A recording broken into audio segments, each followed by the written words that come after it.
आज हम डाइपोल के बारे में पढ़ेंगे। पिछली क्लास में हमने इलेक्ट्रिसिटी, इलेक्ट्रिक फील्ड और सबके बारे में पढ़ा था। आज हम पढ़ेंगे डाइपोल के बारे में, कैसे दो चार्जेस एक दूसरे को कंबाइन करके एक डाइपोल का फॉर्मेशन करते हैं। देखते हैं क्या होता है डाइपोल।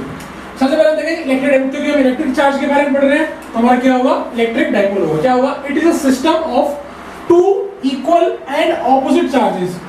हमें क्या देना, हमें इक्वल होगा और क्या होगा, ऑपोजिट चार्ज होगा, separated by a very small finite distance. मैंने क्या लिया, यहाँ पे चार्ज दिया -q, यहाँ पे चार्ज दिया +q।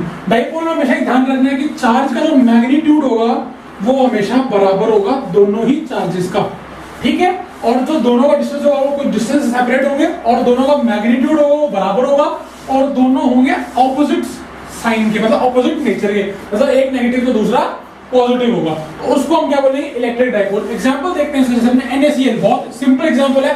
हमने देखा है, हम केमिस्ट्री में पढ़ते हैं कि Na क्या होता है, हमेशा पॉजिटिव होता है और Cl क्या होता है, हमेशा नेगेटिव होता है। तो ये देखो डाइपोल है, ये पॉजिटिव है और ये नेगेटिव है, तो ये क्या हुआ, एक डाइपोल हुआ।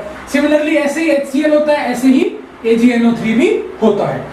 अब देखिए हम कि डाइपोल है तो भैया डाइपोल मोमेंट भी होगा कुछ, और इनके बीच में चार्ज के बीच में कुछ ना कुछ इलेक्ट्रिक फील्ड का ट्रांसफर होगा और कुछ होगा, जो भी फिनोमेनन के बीच में होंगे उसमें क्या आएगा, एक हमारा डाइपोल मोमेंट आएगा। It is the product of magnitude of either charges, it is the product of magnitude of either charges and distance between them. मतलब ये जो दो चार्ज है, इनके जो मैग्नीट्यूड इनका +q ये, और जो इनके बीच का डिस्टेंस है क्या, 2a, उनके प्रोडक्ट के बराबर होगा। मतलब q तो मैग्नीट्यूड और 2a उनके बीच का डिस्टेंस है। मैंने यहाँ पे 2a एक रीजन से लिया है, वो मैं आपको आगे जब हम इसके डेरिवेशंस करेंगे, इलेक्ट्रिक डाइपोल निकालेंगे, तो उसमें हमारे को 2a लेना पड़ेगा। क्यों? अगर हम a लेते हैं तो फिर हमें उसमें कैलकुलेशन में थोड़ी सी प्रॉब्लम हो सकती है, इसीलिए फिर हम क्या लेंगे यहाँ वहां पे 2a, इसीलिए मैंने यहाँ पे भी क्या लिया है, 2a लिया है।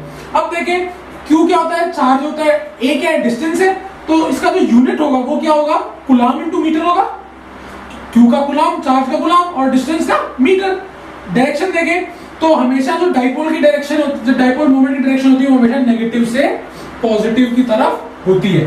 और जो इसका डायमेंशन होता है, डायमेंशन क्या होता है, L1, A1 एंड T1।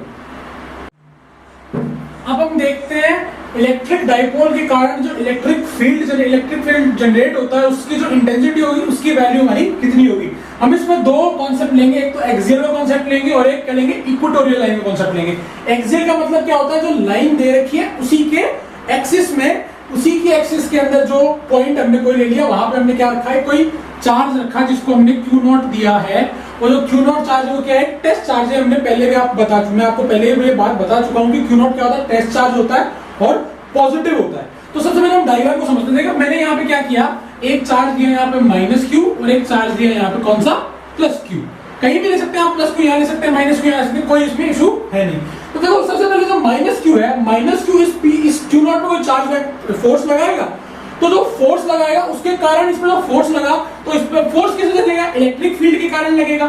तो जो -q है और जो +q है, इनके बीच में जो फोर्स लगेगा वो किस टाइप का फोर्स होगा, वो अट्रैक्टिव फोर्स होगा। क्यों? क्योंकि Q0 जो क्या होता है वो होता है पॉजिटिव, और जो -q हमारा माइनस उसका मैग्नीट्यूड है, मतलब उसका जो साइन है वो माइनस का और इसका जो ये क्या है, प्लस का है। तो ये इसको अट्रैक्ट करेगा, मतलब इलेक्ट्रिक फील्ड है। EA का डायरेक्शन, ये हमारा A पॉइंट है, EA का जो डायरेक्शन है वो कहां होगा, माइनस, मतलब सिस्टम की तरफ होगा। और अगर हम +q के लिए देखें तो +q और इसको Q0 जो साइन के हैं, तो वो एक दूसरे को क्या करेंगे, रिपेल करेंगे। तो EP जो हमारा होगा वो हमारा सिस्टम के ऑपोजिट साइड में जाएगा। तो सबसे पहले देखते हैं हमने क्या किया, ये डिस्टेंस 2a लिया मैंने, तो ये से बीच से क्या होगा, ये a। फिर मैंने क्या किया, इसके सेंटर से जो Q0 का डिस्टेंस है मैंने कितना ले लिया, r ले लिया। और मैं जब इस डिस्टेंस में ये वाला डिस्टेंस माइनस करूंगा तो ये डिस्टेंस कितना आएगा, r - a आएगा। और जब ये वाला डिस्टेंस ऐड करूंगा तो क्या आएगा, मेरा r + a आएगा। ठीक है, ये मैंने क्यों किया, ये मैं आपको यहां समझाता हूं। अब देखो इलेक्ट्रिक फील्ड इंटेंसिटी बतानी है हमको इस P पॉइंट पे, इस A के कारण, मतलब इस A पॉइंट पे जो चार्ज है -q, इसके कारण जो इलेक्ट्रिक फील्ड इंटेंसिटी है वो बतानी है। तो कैसे बताएंगे, देखो EA का मैग्नीट्यूड, तो K तो कांस्टेंट है, इलेक्ट्रोस्टैटिक जो हमारा जो इंटेंसिटी ऑफ इलेक्ट्रिक फील्ड हमने पढ़ी थी पिछले टॉप क्लास में, उसके हिसाब से उसका फॉर्मूला लगाएंगे। तो Q/r² होता है, r² देखो यहाँ पे r क्या है मेरा, ये डिस्टेंस लूंगा मैं पूरा का पूरा, क्योंकि इसके और इसके बीच में क्या डिस्टेंस है, ये वाला डिस्टेंस है r + a, तो r² क्या आएगा मेरा, r + a का होल स्क्वायर।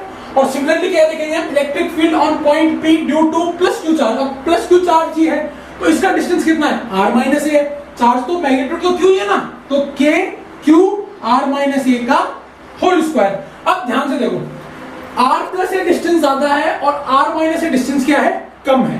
तो अब देखो ये वैल्यू है एक तो EA की और एक मेरी EB की वैल्यू है। जब हम इन दोनों को कंप्यूट करेंगे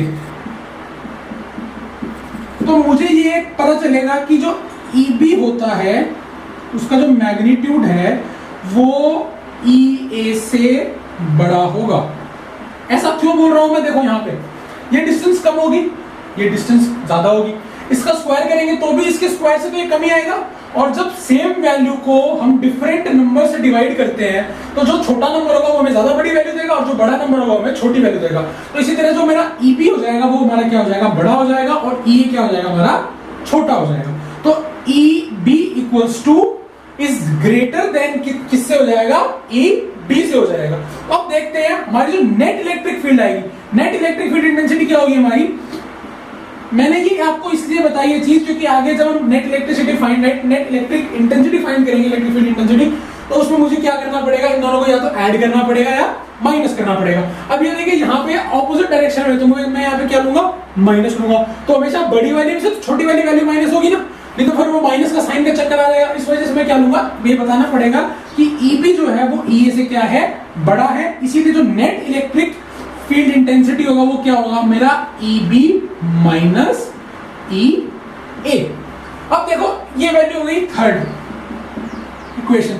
अब मेरे को क्या करना है, थर्ड इक्वेशन में फर्स्ट इक्वेशन की वैल्यू और सेकंड इक्वेशन की वैल्यू पुट करनी है। तो वैल्यू क्या पुट करूंगा मैं, तो मेरा नेट इलेक्ट्रिक फील्ड E क्या आएगा, KQ upon R minus A whole square minus KQ upon R plus A whole square.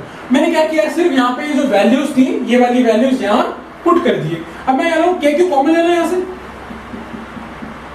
KQ common लेंगे तो क्या आएगा हमारा, 1 upon R minus A whole square minus 1 upon R plus A whole square. अब यहां से क्या करूंगा मैं, एलसीएम ले लो, एलसीएम ले तो क्या होगा, KQ 1 upon R minus A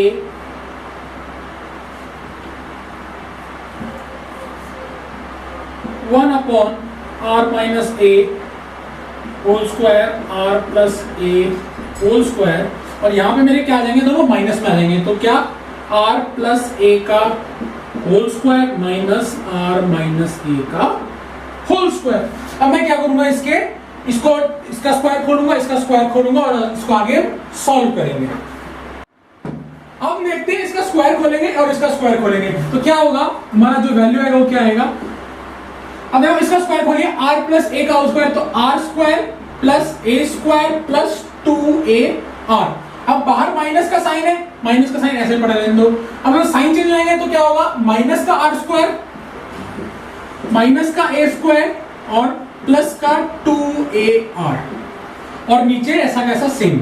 मतलब उसको क्या करो, A माइनस बी और A प्लस बी और आइडेंटिटी से उसको क्या कर लो, आप सॉल्व कर लो। तो वो आइडेंटिटी लगा देता हूं मैं, तो क्या बनेगा मेरा R square minus A square का होल स्क्वायर। अब देखो R स्क्वायर से R square cancel, A square से A स्क्वायर कैंसिल, मेरा क्या बचा 2AR और 2AR, मतलब कितना 4AR, 4AR upon R square minus A square का होल स्क्वायर, नहीं बचेगा। अब देखो यहां से मैं क्या करूंगा, और मेरा KQ था साथ में चल रहा था जो, तो अब देखो KQ, अब देखो मैं यहां से क्या करूंगा, एक 2A को यहां से मैं हटा दूंगा, एक 2A में अलग लिखूंगा और एक 2A में अलग लिखूंगा। क्यों करूंगा ऐसा, आपको रीजन बताएंगे। K फिर एक 2A में किस साथ लिखूंगा, R के साथ लिखूंगा, और Q इंटू 2A, एक तो मैंने इसके साथ लिखा और एक लिखूंगा मैं 2A into R, 2 into R, और अपॉन क्या होगा, R square minus A square का होल स्क्वायर। ठीक, अब देखो मेरा Q इंटू 2A, मैंने आपको थोड़ी देर पहले बताया था कि जो डाइपोल की जो हमारी वैल्यू होती है, डाइपोल कोई भी दो पॉइंट के बीच का जो वैल्यू होता है डाइपोल का, वो जिसको हम P से डिनोट करते हैं, वो क्या होती है हमारी Q इंटू 2A होती है।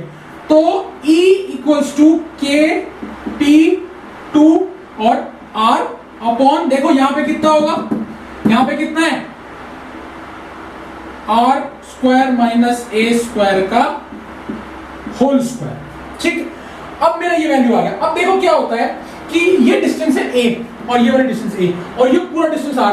हम क्या करते हैं, जो A डिस्टेंस है ना, इसको इस R के कंपैरिजन में क्या मानते हैं, बहुत स्मॉल मानते हैं, बहुत छोटा मानते हैं। तो हम क्या करते हैं, यहां पे जो हमारा A स्क्वायर का वैल्यू है, इसको हम क्या मान लेंगे, नेग्लिजिबल मान लेंगे। और नेग्लिजिबल मानने से क्या होगा हमारा, नेग्लिजिबल मानते ही, नेग्लिजिबल मान लेंगे तो क्या हो जाएगा, E is equals to K P 2R upon R square का होल स्क्वायर। क्योंकि जब मैंने इसको नेग्लिजिबल मान लिया, इसको नेग्लिजिबल मान लिया, तो ये तो कुछ है ही नहीं, सिर्फ R स्क्वायर का होल स्क्वायर बचेगा। इसका मतलब क्या होगा, R की power 4 2 K P R upon R की पावर 4। तो हमारा E का वैल्यू कितना आ गया, R से R एक पावर कैंसिल हो जाएगी, 3 बचेगा, तो 2 K P upon R Q। ये हमारा इलेक्ट्रिक फील्ड का इंटेंसिटी होता है डाइपोल के कारण किसी एक्सियल लाइन के ऊपर। एक्सियल लाइन मतलब जो एक्सिस के अंदर लाइन होती है उसको हम क्या बोलते हैं, एक्सियल लाइन बोलते हैं। तो हमने जो अभी वैल्यू निकाली है क्या थी हमारी, electric field intensity due to dipole at any axial point. समझ में आया? अब हम देखते हैं इलेक्ट्रिक फील्ड इंटेंसिटी। इससे पहले हमने किस पे देखा था, एक्सियल लाइन पे देखा था। अब हम इस पे देखेंगे इक्वेटोरियल पॉइंट पे, इक्वेटोरियल लाइन पे हम देखेंगे कि क्या होगा हमारा इलेक्ट्रिक फील्ड इंटेंसिटी का वैल्यू। तो सबसे पहले वही सेम चीज करिए जो हमने पीछे वाले उसमें करी थी। क्या होगा, मैंने एक ट्रायंगल लिया है, ट्रायंगल मतलब एक मैंने पॉइंट लिया है, एक क्यू माइनस क्यू चार्ज है, प्लस क्यू चार्ज है। इसमें मैं अभी इक्वेटोरियल पॉइंट क्या होता है, इक्वेटोरियल पॉइंट हमेशा जो एक्सिस होती है उसके परपेंडिकुलर होता है, ये बात ध्यान रखनी है हमें। तो एक्सिस के परपेंडिकुलर मैंने एक पॉइंट ले लिया जिसको मैंने डिनोट कर दिया किससे, P से डिनोट कर दिया, ये P पॉइंट। अब इस P पॉइंट पे ये Q माइनस Q चार्ज कोई फोर्स लगाएगा, एक ये प्लस Q चार्ज कोई फोर्स लगाएगा, माइनस Q लगाएगा, वो कैसा होगा, अट्रैक्टिव होगा। क्योंकि मैंने पहले बताया था यहाँ पे जो Q नॉट होगा मेरा, वो Q नॉट हमेशा कैसा होगा, पॉजिटिव होगा। तो पॉजिटिव हमेशा नेगेटिव को क्या करेगा, अट्रैक्ट करेगा। तो माइनस Q नॉट को अपनी तरफ अट्रैक्ट करेगा, तो मेरा इलेक्ट्रिक फील्ड इंटेंसिटी का जो डायरेक्शन होगा वो कहाँ होगा, मेरा माइनस Q की तरफ होगा। ठीक है, और अगर मैं इस सिस्टम में देखूं प्लस Q और Q नॉट के लिए, तो मेरा कैसा होगा, रिपल्सिव होगा। क्यों, क्योंकि सेम चार्जेस हैं, उनका जो डिसलाइक चार्जेस नहीं है वो सेम उसके जो साइन के चार्जेस हैं, इसीलिए वो क्या करेंगे, दूसरे को रिपल करेंगे। तो मेरा EP का जो वैल्यू वो कहाँ होगा, अपोजिट डायरेक्शन में होगा, किसके, प्लस Q चार्ज के। तो सबसे पहले देखेंगे मेरा जो EA है और जो EB। अब देखो मेरा ये तो क्या है, ये एक्सियल पे, एक्सिस पे ना होकर कहाँ है, कहीं अलग एक्सिस से ऊपर है। तो मैं इसमें क्या लेने पड़ेंगे, सबसे पहले मुझे कंपोनेंट लेने पड़ेंगे। तो सबसे पहले मैं EA का एक कंपोनेंट लेता हूं। तो EA मेरा कहां है, यहां पे है।